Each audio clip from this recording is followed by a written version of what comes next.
امام حسین کی شہادت کے بعد یزید نے یہ حکم نافذ کروایا کہ اولاد رسول کے جوانوں کی لاشوں سے سروں کو کاٹ لو اور ان پہ گھوڑے دوڑاؤ، اور رسول اللہ کی نواسیاں، بیٹیاں، ان کی خاندان کی عورتوں کو بے پردہ کر کے ان کے جوانوں کے کٹے ہوئے سروں کے ساتھ میرے شہر شام لے کے آؤ، میری دربار لے کے آؤ، میں دنیا کو بتاؤں کہ میں نے اس خاندان کا کیا حشر کیا، ان کے جوانوں کو مار دیا، ان کی عورتوں کو بے عزت کر دیا، بس آل رسول کو قید کر دیا گیا۔ کٹے ہوئے سروں کے ساتھ رسول اللہ کی نواسیاں بازاروں اور بدنام گلیوں سے گزر کے جب شام تک پہنچے تو یزید نے یہ پیغام بھجوایا کہ رسول اللہ کے خاندان کو شہر سے باہر ٹھہراؤ، پہلے میں اپنا شہر شام سجا لوں۔ تاریخ میں ہے کہ یزید نے تمام لوگوں کو یہ حکم دیا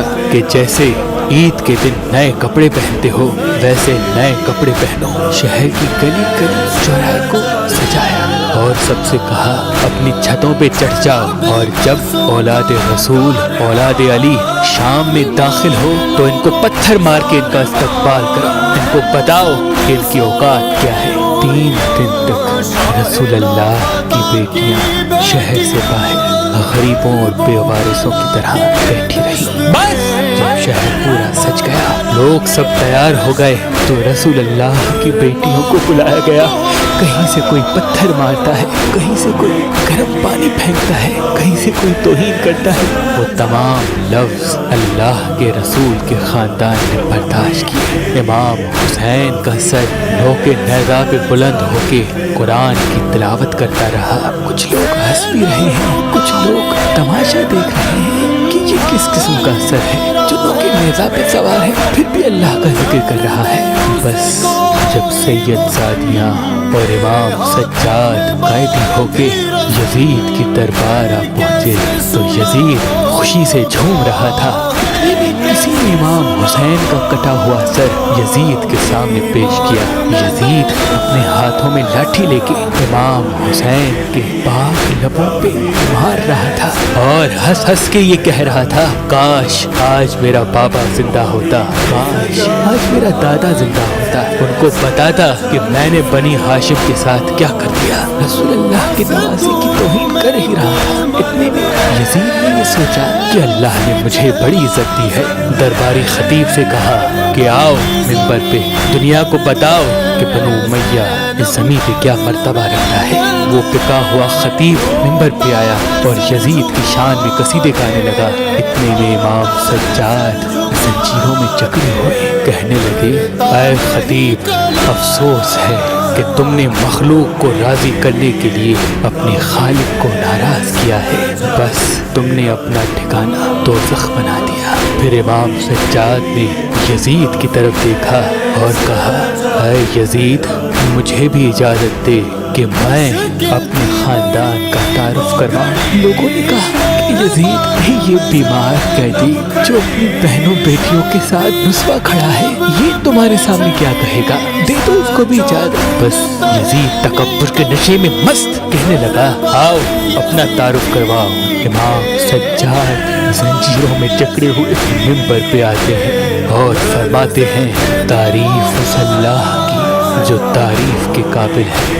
اے لوگو، اللہ نے ہمیں 6 چیزیں عطا فرمائی اور 7 چیزوں سے ہمیں برتری حاصل ہے، اور وہ 6 یہ ہیں، علم و حکمت، حلم و بردباری، جود و سخا، فصاحت و بلاغت، شجاعت و بہادری، اور مومنین کے دلوں میں محبت و مودت۔ اور ہماری 7 فضیلتیں یہ ہیں کہ اللہ کا رسول حضرت محمد مصطفیٰ صلی اللہ علیہ وآلہ وسلم ہم میں سے ہیں، امت کے صدیق اور جوان مرد علی و جعفر ہم میں سے ہیں۔ روز محشر اللہ نے یہ اعزاز ہمارے خاندان کو بخشا کہ جب تک علی حوض کوثر کا جام نہ پلائے کوئی جنت میں نہیں داخل ہوگا۔ رسول اللہ کے شیر حمزہ بن عبد المطلب ہم میں سے ہیں۔ رسول اللہ کی اولاد جن کو اللہ نے جنت کا سردار بنایا وہ حسن و حسین ہم میں سے ہیں۔ اللہ نے جس عورت کو تمام عورتوں کی سردار بنایا وہ رسول اللہ کی بیٹی فاطمہ ہم میں سے ہیں۔ جو آخری حجت زمانے پہ قائم ہوگی وہ مہدی ہم میں سے ہے۔ اے لوگو، جو مجھے جانتا ہے وہ جانتا ہے، جو نہیں جانتا اس کو میں اپنا حسب و نسب بتاتا ہوں۔ میں مکہ و منا کا فرزند ہوں، میں زمزم و صفا کا فرزند ہوں، میں اس کا فرزند ہوں جس نے اپنی ابا سے حجر اسود اٹھایا اور خانہ کعبہ کی دیوار پہ لگایا۔ میں اس کا فرزند ہوں جس کو اللہ نے معراج پہ بلایا۔ اے لوگو، میں اس محمد کا فرزند ہوں جس کو اللہ نے تمام نبیوں پہ فضیلت بخشی۔ میں اس کا فرزند ہوں جس پہ اللہ اور اس کے فرشتے درود بھیجتے ہیں۔ میں اس کا فرزند ہوں جو وحی خدا کے سوا بولتا نہ تھا۔ ہاں، میں محمد مصطفیٰ کا فرزند ہوں، میں علی مرتضیٰ کا فرزند ہوں، وہ علی جس کی وجہ سے کافروں نے کلمہ پڑھا۔ میں اس فاطمہ کا بیٹا ہوں کہ جب وہ دربار آتی تو اللہ کے رسول کھڑے ہو کے تعظیم کیا کرتے تھے۔ میں حسن و حسین کا فرزند ہوں جن کو اللہ کا رسول اپنے کندھوں پہ سوار کر کے دنیا کو بتایا کرتے تھے کہ یہ مجھ سے ہیں، میں ان سے ہوں۔ میں اجر رسالت کچھ نہیں مانگتا سوائے اس کے کہ میری اولاد سے محبت کرو۔ میں اس کٹے ہوئے سر کا وارث ہوں، میں اس خون میں رنگین کفن کا وارث ہوں، میں اس غریب کا بیٹا ہوں جس کو 3 دن بھوکا پیاسا رکھ کے کربلا کی زمین پہ قتل کیا گیا۔ میں اس غریب کا بیٹا ہوں جس پہ نماز میں حملہ کیا گیا، اس کے سر سے امامہ اتار کے ان کا سر کاٹ کے نیزوں پہ بلند کیا گیا۔ میں اس غریب کا بیٹا ہوں جس کی لاش پہ گھوڑے دوڑائے گئے۔ میں رسول اللہ کی بیٹیوں کا وارث ہوں جن کو قیدی بنا کے تمہارے سامنے لایا گیا۔ بس بات جب یہاں تک پہنچی لوگ رونے لگے، اپنا سر پیٹنے لگے کہ یہ کیا ہو گیا، یہ کیا ظلم ہو گیا۔ یزید نے دیکھا کہ کہیں بغاوت نہ ہو جائے، اپنے وزیر سے کہا جاؤ اذان دو۔ اتنے میں مؤذن نے اذان دی۔ جیسے ہی اللہ اکبر کی صدا بلند ہوئی، امام سجاد نے کہا اللہ سے بڑھ کر کوئی چیز بزرگ کو برتر نہیں۔ اذان دینے والے جب اشہد ان لا الہ الا اللہ کہا تو امام سجاد نے رو کے کہا بے شک اللہ کے سوا کوئی خدا نہیں، اور اس کی گواہی ہم نے خون سے دی ہے۔ رسول اللہ کی ان نواسیوں نے بے پردہ ہو کر پتھر کھا کھا کے دی ہے۔ اتنے میں اذان دینے والے نے کہا اشہد ان محمد الرسول اللہ۔ بس یہ کہنا تھا۔